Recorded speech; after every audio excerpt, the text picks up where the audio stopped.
Hey guys, I'm Tamika and welcome to Mika Tart, the show that promises to be fun, entertaining and lighthearted.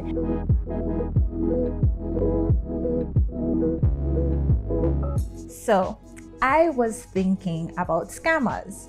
Now, scammers have been rampant in their pursuit of people's money. But I have a real problem with scammers. If you are going to scam people out of their money, at least the least you could do is just know proper English. You can't call somebody and say you is a winner. Come on, no. So if you are into scamming, please just get your English together. And persons that are being scammed, you cannot think a bank representative or someone in the financial industry would have bad English. So get it together and don't let anybody scam you that can't even say you are.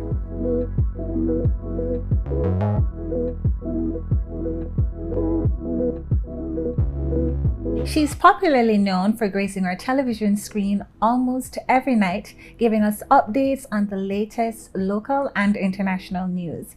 This award-winning journalist is also a news editor at Television Jamaica, communication strategist, and media coach. I am speaking about no other person than Janella Precius.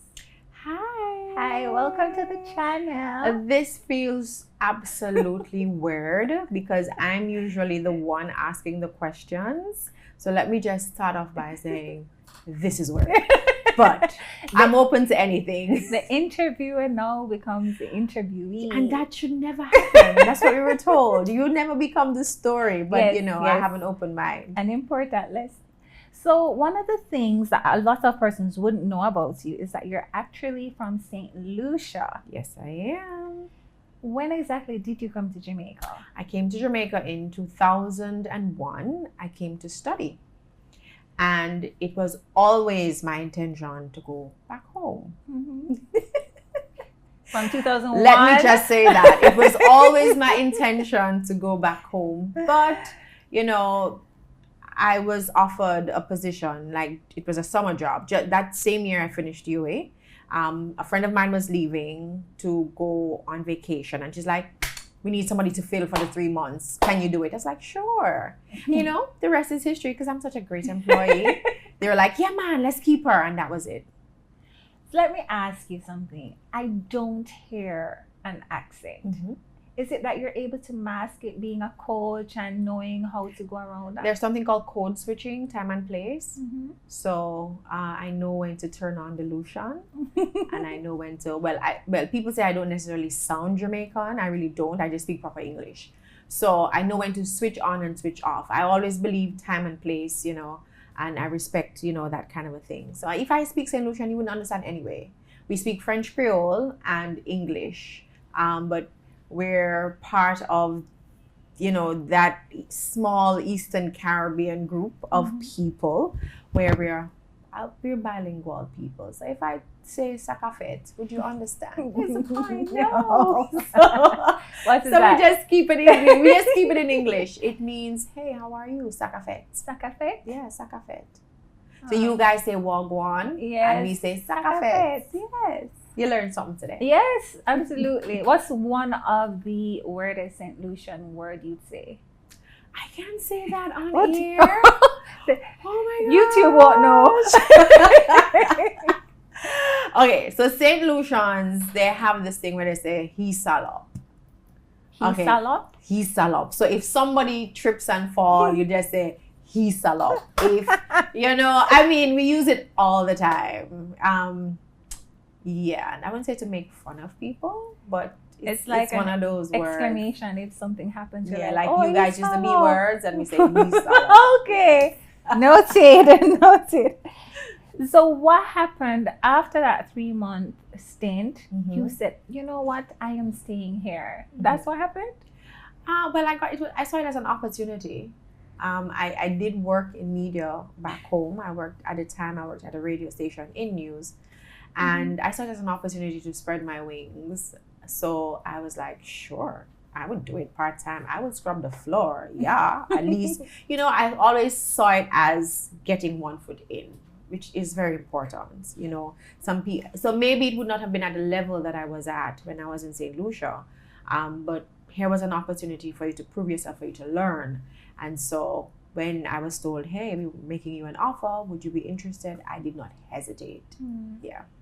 How different would you say your experience here is versus being in St. Lucia? Girl, there's never a dull day in news in Jamaica. Let me just tell you, there is absolutely never a dull day, okay? We have dull days, all right? But here, there is always something happening. Sometimes you come to work on a Monday, it's like, oh, it's probably going to be a slow news day. And then you hear about a cult in Mobay and you go like, oh my God. And then it just continues right through. But it's never a dull day. And I think it speaks to just Jamaica on a whole. Very fascinating place. We're more laid back, so yeah. And it's a smaller country. Yeah. About how many persons live there? Last check, it was probably about, and do not quote me. No. The last census that I read, it was probably about 200 and something thousand people. It's very small. Right. We're 238 square miles. Yes. Beautiful land. I remember I visited St. Lucia, I think 2011. Mm-hmm. And I remember I could do it in a day. Yes, pretty much. Yeah. It takes you an hour to get to the airport, the main international airport. I mean, when you were growing up, it felt so big, and then when you start traveling, you were like, oh, okay, we're pretty small. But it's a beautiful place. I think that it is a retiree's paradise. Wow. We have a lot of beaches. And I think that's one of the things that I miss about home, because every Sunday I could just go to the beach and I don't have to pay any money to go to the beach. So you don't have that luxury here. If you want to go to a good beach, you have to pay for the beach. Yeah. And you have to drive a good way to get to that. Yes, it is one of my absolute favorite things to do, go to the beach. And I had that. I call it a privilege, because right now it's just not, What was life like growing in St. Lucia? It was beautiful. I have no complaint. I didn't even know we were poor, but we were very poor. I had no idea. You know why? Because there was a lot of love in my household. Wow. Poor, but there was lots and lots of love. My mother was a teen mother. My mother probably got pregnant at 15, had me at 16. So my grandmother did the raising. She was the strict one. My mother, I suppose that she learned from the lessons of her own brought-upsy, for want of a better term. And I guess she didn't want to raise me how my grandmother raised me, or how raised her. Right. With the corporal punishment and, no, but it was love all over. I loved it. I loved the time that I grew up in. I actually feel sorry for the young people now, because there's so much pressure to be a particular thing as opposed to being yourself. Right. So I absolutely loved growing up in St. Lucia. I enjoyed my childhood. There's nothing that I would change. Like I said, I didn't know we were poor because, it didn't seem that way, but we were very poor. But, I mean, yeah, big up mommy and grandma, for creating that illusion. All the time. How do you think that experience has shaped you? In so many ways. I think that my mother always taught me, never forget where you come from. Very important, no matter where you go. And I grew up in the ghetto, and she always stressed, not because you're from the ghetto, that you have to take on that persona of being in the ghetto. So she always stressed that I had to speak properly. That was something that I hated at one point, because it's like, oh my God, I'm not American. Can I not be an American? That's what I used to see it as, but I didn't know the value of what she was really teaching me, that you have to speak properly. English is the language of the world. Exactly. So it was not until I became an adult that I actually started speaking the patois, the Creole, the French Creole. We call it patois as well. So she always stressed that, and she always stressed, you never let your circumstances define who you are. So not because you're a ghetto girl that, you can always reach for the stars, have goals, and achieve those goals. Yeah. So that's very deep. That's very deep. You think so? Yes. My mother is absolutely deep. She's such a wonderful person. And, you know, growing up, you would never, you just think of, oh God, mommy and her philosophies and whatever. Leave me alone. Yeah, like mommy, okay. But now I'm understanding as an adult and as a mother myself, there's value in a lot of what she taught me as a child. So you've achieved quite a few awards over your lifetime. So we have the PAJ's UNICEF Award for Excellence in Reporting on Children's Rights, being a CNN fellow, quite a few achievements over your lifetime. What are you most proud of? Being a mom.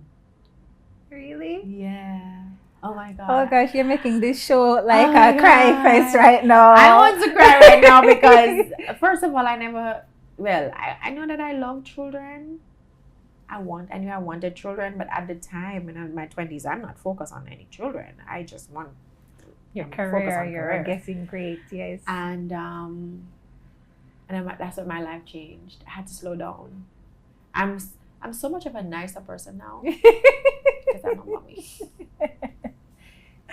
So it has changed for the better. Oh my God, I want to cry. Yes, it has. I'm really getting teary-eyed. I see it. I see the tears. Pull it back. It's I can't explain it. I used to hear people talking about how their children made them feel, and to experience it is another thing. And it's mind you, parenting is hard work. It is hard work. But my mother always said, because when I had the baby, she came here and she said, listen to me. It is not until that child is 18 or 21, it depends. But life is no longer about you. It's about that child. So she's 4 now and I'm getting teary-eyed. I've poured everything into her to ensure that I get the foundation right, and I'm going to need some paper towel or something. I poured everything. I have become a completely different person, but a different person for the better, because I believe that God has given me this human being to shape, and I want to do the best job that I can. So I poured everything into her. I don't go out. If I go out, it's to the park or to the beach or anything that's child friendly. And I also tell my friends all the time that if it's not child friendly, I'm not interested. It's all about her. And I have no regrets, just pouring everything into her and neglecting myself. But that is what parenting is all about. You got me to shed a tear. Unintentionally so. This is, but yeah, and these are tears of joy, to be honest, because I'm so happy. Yes, I used to think that career made me happy, and no, this is it. This is it. Nothing compares. Nothing brings me more joy than going home to her and having conversations, because we're at the age where she can actually have conversations now, and we can talk about all kinds of stuff, and it just makes me feel so good. So, but and this is for the ladies, don't feel pressured. I had my child very late, because parenting is a very important responsibility. I think it requires you to have a certain level of emotional intelligence. Very, very important. That you don't necessarily have when you're in your 20s, because you're figuring it out.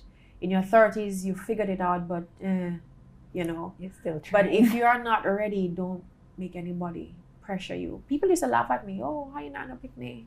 Kind of way. Just feel bad sometimes, because society tells you that if you're not 30 with 2 pick me, you're nobody, or you're not married, you're nobody. That is what society, That's it. But no, don't make anybody pressure you. When the time is right, you're gonna do like me. It will be okay if you pour everything into that child. I've done it all. I've partied, exactly. I've done everything. So like now I'm at the stage where I'm not missing out. You don't feel like she's a burden. No, she's an absolute blessing. She's a blessing. It is a hard blessing, because sometimes, especially when they're 2, it can really, So she's 4 now. She's 4 now. Do you plan to give her a little brother or sister? Okay. This is it for you. It's expensive. That is what I've heard. It's very expensive, and especially if you want the best for your child. And it's just a personal choice if it happens. But right now, I just want to focus on her and get it right. I think I'm very obsessed about getting it right. Not perfect, but getting it right. Because I don't think you'll ever be perfect. No. Yeah, but getting it right is very important. Is important. So I guess your child would have a role model to look up to in you. I just want to be her mother. I don't know if she wants to have other role models, but I'm okay just being her mom. Who would you say you look up to? Who would be your role model? My mother. Yeah, that lady sacrificed everything for us. Oh my God, you're making me cry. Oh no. Oh my God. I'm so sorry. She sacrificed everything for us. I think my mother is the most intelligent person ever, but she never finished school because she had to work. Send us to school, you know? And that's why your grandmother had to step in? Yeah, because my mother was pretty young. My mother was 16 and, you know, with a young child. So my grandmother, she did most of the raising. But yeah, a 16-year-old really, no. She was very much involved, you know. Right. But she had to go work. My mother was a helper for years. Oh. She was a helper for years. And then what I loved is that she would bring the books that the people where she worked. So I love reading. So when the kids don't want the books, she'd give me the books and you know, that kind of a way. So I love books. I love reading. She always stressed reading and expanding your knowledge. And because my mother, she loves to read. She turned 60 in December. Oh, this month. Yeah, she turned 60. Okay. She's worked her entire life for us. Yeah. Yeah. I remember seeing you read the news while you were pregnant. How different was that compared to being unpregnant and reading the news? Because you just look quite flawless doing it. Like, listen, I don't know this belly exists. My only concern was, hey, make sure you don't make my nose look big. That was for the makeup artist. Just make sure you contour it properly so it looks skinny. Contour. Yeah. So, I mean, it was really nothing. I mean, when you read the news, you read the news. It doesn't matter your state. I tell people all the time, when the lights go on, people don't care if you're pregnant. People don't care if you're having a bad day. People don't care if you're sick. When the lights go on, you have to bring it. So it doesn't matter what is happening around you. It doesn't matter what is happening with you. You just have to bring it. Yeah. And you had a very easy pregnancy, no complications. Pretty much. Pretty much. What would you say is your greatest fear? I pray every day. So, you know, it changes. Yeah. It changes as you evolve. Right. In life. So my prayer every day is that God keeps me healthy so that I am there for my child until she passes the worst. I don't want anything else. That is all I want. Every day I just say, God, cover me, cover her, because I want to be present when she graduates from university. If she chooses to get married, if she chooses to have children, I want to be there. So that is, my greatest fear is not being around for that. So I pray hard. Girl, you see, when you become a parent, you know, you pray in life, you know. You pray and you believe in God and whatever. Okay. But I've never, ever prayed so much in my life every day. Every day. My God. This is not a crying show, please. It is not a crying show, but you're asking me all of these. You see, she's asking me all of these questions, and it's the first time I'm really having this type of deep. Is it deep?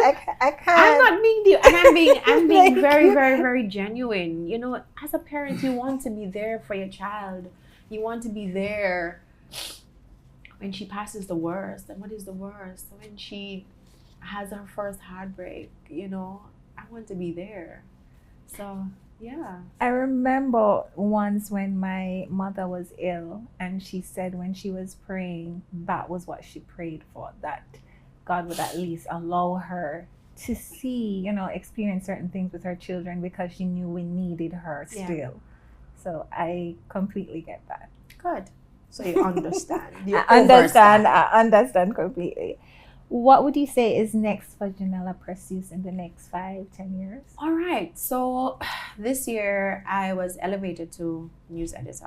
All right, congratulations. Thank Yes. you. And it is hard. It is hard. I want to master it. I want to master it. So that is where I am. I always set professional goals. So I need to, right now, guys, it's How different lot. is that compared to being an anchor, being a news editor versus an anchor? okay. So let me put it this way for you. Right. The anchor role is but a third of what I do. I'm really a journalist.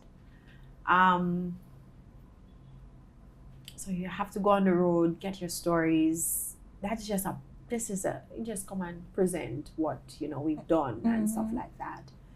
And it's really what I love. I love doing stories about people. I say it to people all the time. You have different types of reporters. You have reporters who love to run down politicians. You have reporters who love to report on health, and I love doing stories about people. So I can do everything, I can do a little bit of everything because I'd cover politics, I cover parliaments, I cover all, but I like talking to people. So that is my forte. So over the years, as you evolve again, evolution is important. You get stronger at it. The anchoring is just a little part of it, Apparently it's a big thing, but for me, it's not the most important thing. As an editor, the challenge for me is always to find those stories. So yeah, we have COVID and whatever, but it's always to think outside the box. Did I get it yet? Yeah, try. This is me being vulnerable. Yes. Jesus, I don't. It's. I think you will because you're such a Eventually. resilient person. I am. So I think you definitely will. I am. I just want to master it. And I just think everything in time, and it's a process because you're also managing people. And I feel as if I have the weight of Jamaica on my back because we're the ones who decide what goes in the news, and any error, it's on the editor. So that's how I feel. So people working at TVJ, people hold you to such a high standard. There's absolutely no room for error, and so it's a lot. But I'm enjoying it, and I've taken on the challenge. Sometimes I say to myself, God, what me take? This is not easy. I can tell you, it's not easy. It's not easy yet, but eventually I'll get there. It's a process. Yes. So this little game is called I'm an Anchor Baby. So I will pass you some papers. I know you wear glasses. I hope this is big enough for you to see. I will pass you the paper. These are different news reports. And you're going to read it to the camera. And you have to maintain your stance and poise. I don't think this is hard for you. Are you ready? So we're playing games now, guys. Playing games. Okay. Strangely, I see better without the glasses when I'm reading close. When I'm reading stuff close. So I'm taking off my glasses. All right. So good evening and welcome to Janella's Type of News. We are everywhere in your homes, in your cars, in your kitchen, in your backyard, and even in your bathroom, doing whatever you do in there. I'm Janella Precius. She says I'm not supposed to laugh. We don't have any sports or business day. Nobody cares about that anyway. Coming up after the break, it's me. I will be here, right, pretty as ever, and quite sheer. Look who's laughing. Sorry. Is there more? Come on, pass me the paper. There's more. That's it? No. Oh gosh, this is bad. I'm not supposed to be laughing. Okay. Pass the paper. Okay, let's see if this gets funnier. One of our top stories this evening, dogs need their own television, and I agree. The Animal Association of Everything Pet recently announced that a law will be passed allowing dogs to have their own television. Good one. This has been set in motion after dogs complained about being moody and tired, and after their many runs after moving cars. One dog who preferred to remain anonymous stated, "Me tired of it now." Now, you know, guys, the patter always gets me. So you see, when we have to do feedback question, I kind of tell them, say, "Oh, guys, please leave out the patter because I can't read it like this script." It says here, "Me tired of it now, man. Humans won't watch bare foolishness like news and movies. Me sick of it. We are unable to show the clip at this time as it was largely caught in holds." Excuse me. Give me more. Also coming up, 1, 2, 3, 4, 5. Old MacDonald is alive. 5, 6. Take up sticks, lay them down, get some licks. Stay tuned for my Janella's type of news after this break. And we are finished. Is there more? Is there more? Listen. This is hype. This is hype. It's not. It's not. Because I've learned over the years, and you learn over the years as an anchor, or as somebody behind the scenes, or I mean in the profession very long. There's something called professional poise. Let me tell you something. Girl, half of the time, lots of stuff is happening behind you. But guess what? Composure is important. Do you remember that one time when I did that boo-boo? Well, it wasn't my fault. It was the director's fault. Mm-hmm. They didn't cue me. And I came up laughing. I think this is probably the most embarrassing moment in my career, right? The most embarrassing moment, hands down. Middle of the news, stories going on. I can't remember why I laughed. I'm not sure if it was a clip or something, or if we're having a conversation about something else. I'm not sure. But I was laughing. I was down, and I came up. And when I came up, it was time. I was on. You were on? I was on. And then I decided, oh my gosh, how could you have not seen that? I was the laughing stock of Jamaica. And then I decided, okay, Janella, what do you do now? Do you say we take a break, or do you continue to read the news? Do you have 3 more stories? So I'm having these conversations in my head. So I just continued reading the news. So after you made that big laugh, so I'm laughing, I'm dying of laughter. And then I come up and I look. And I just continued. But I was dying inside. But then I had to channel my inner voice. So it matters not what is going on. Whether dogs are howling. No. People are not supposed to see anything on your face. Poker face is very important. Mm-hmm. And maintaining that professional poise. I hope that you take that as you do your own thing. Well, Thank you very much. See, and I was bad at it because I was laughing during. And that's okay. That's okay. I was really bad. That's okay, but it was fun. Thank you. So you did so well at that I've decided to award you with your very own Mika Heart shirt. So you can wear it with your daughter.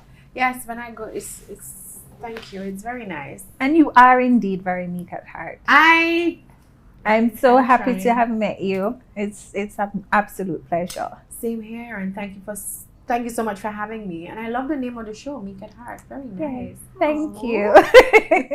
Today's show is sponsored by Make Your Mark, where you can get resumes that allow you to stand out from the crowd.